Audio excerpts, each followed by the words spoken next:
Hi friends, எல்லோரும் எப்படி இருக்கீங்க? இன்றைக்கி முஸ்லீம் ஸ்டைலில் பிரியாணி சமைக்க போகிறோம். மொத்தம் 10 பேருக்கு சமைக்கிறதால ஒருத்தருக்கும் ஒரு வேலையாக ஸ்ப்ளிட் பண்ணி கொடுத்து வெங்காயம், தக்காளி அதுக்கப்புறம் எல்லாம் கட் பண்ண ஆரம்பிச்சிட்டோம். கடாய் நல்லா சூடானதுக்கப்புறம் எண்ணெய் ஊற்றி ஸ்பைசஸ்லாம் உள்ளே போட்டதுக்கப்புறம் வெங்காயம் போட்டு நல்லா டீப் ஃப்ரை, கோல்டன் கலரில் வர அளவுக்கு நல்லா டீப் ஃப்ரை பண்ணிக்கிட்டோம். பண்ணதுக்கப்புறம் உப்பு இஞ்சி பூண்டு பேஸ்ட்டு போட்டு வதக்கிறப்பவே நாங்கள் மிளகாத்தூளும் லைட்டாக போட்டாச்சு. போட்டதுக்கப்புறம் தக்காளி போட்டு அப்புறம் சிக்கன் மசாலாவும் போட்டு நல்லா வறுக்க ஆரம்பிச்சிட்டோம். வறுக்க ஆரம்பித்த அப்புறம் சிக்கன் மசாலா போட்டதுக்கப்புறம் புதினா, கொத்தமல்லி, பச்சை மிளகா இது எல்லாம் போட்டு நல்லா வறுக்க ஆரம்பிச்சிட்டோம். வறுக்க ஆரம்பிச்சது சிக்கன் போட்டுட்டு தண்ணி எதுவும் ஊற்றலை, அப்படியே விட்டுட்டோம். அதில் இருக்க அந்த சிக்கனில் இருக்க தண்ணியும் ஆயிலும் நல்லா மேலே வந்ததுக்கப்புறம் இவங்க தான் எங்கள் வீட்டுக்கு பிரியாணி செய்ய வந்த ரேஷ்மா. இவங்க தான் பிரியாணி சமைச்சாங்க.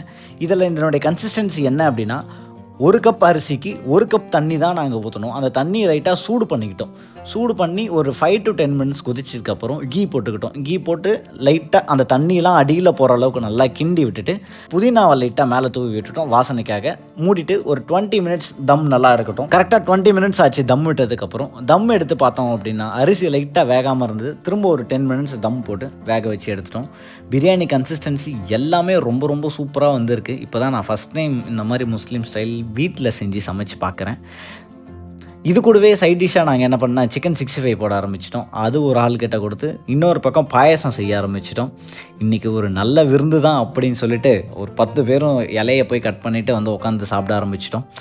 இது நம்ம பாய் வீட்டிலலாம் கொடுப்பாங்க. இலையெல்லாம் கட் பண்ணி நம்ம இந்த மாதிரி கல்யாண வீட்டிலலாம் பிளேட்டில் டிஸ்ட்ரிபியூட் பண்ணுவாங்கல்ல, அந்த மாதிரியே டிஸ்ட்ரிபியூட் பண்ணிக்கிட்டோம். அதுக்கப்புறம் எல்லோரும் ஒன்றா உட்காந்து சாப்பிட ஆரம்பித்தோம். இந்த மாதிரி பிரியாணி டேஸ்ட்டுன்றதை விட எல்லோரும் கூட ஒன்றா உட்காந்து சாப்பிடும்போது இது டேஸ்ட் இன்னும் கொஞ்சம் எலிவேட் ஆகுது.